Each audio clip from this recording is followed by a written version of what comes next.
Sir, আপনি সামাজিক অবস্থানের কথা বলছিলেন, আরো বেশ কয়েকটি অবস্থানের কথা বলছিলেন। যদি বিষয়গুলো একটু বিস্তারিত শুনি যে কি ধরনের অবস্থা হলে আসলে কোয়ালিফাই করবে বা করার সম্ভাবনা থাকবে? অবস্থা বলতে এই জিনিসটাই বুঝাচ্ছে যে আপনাকে প্রমাণ করতে হবে যে আপনি আমেরিকা থেকে খেলা দেখে নিজ দেশে ফেরত যাবেন। আচ্ছা। হয়তো আপনি ভালো একটা জব আছে আপনার, হুম, হুম, আপনি হুম। একটা সোসাইটি মেইনটেইন করেন। বিশ্বের বিভিন্ন দেশে আপনি ভ্রমণ করেছেন। কোন দেশে আপনি ওভারস্টে করেন নাই।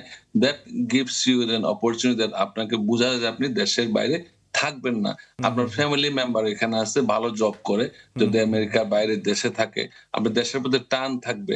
আপনার হয়তো মাইনর চিলড্রেন আছে দেশে, জি। আপনি দেশে যেতে বাধ্য। হুম, হুম, তারপর হুম, হুম। অনেকে আসার পর আর যায় না। হুম, হুম, আপনার হুম, হুম। ছেলে-মেয়ে ওয়াইফ থাকবে, কাজ করে বা আপনার একটা সরকারি জব আছে, যে জবটা আপনি লুক্রেটিভ জব, আপনি ছাড়তে চাচ্ছেন না। হুম, তো হুম, হুম। এইসব বিষয়গুলো আসবে। আপনার হয়তো ব্যাংকে এনাফ টাকা আছে, লাক্সারি চলেন, ওইটাও নির্ভর করবে।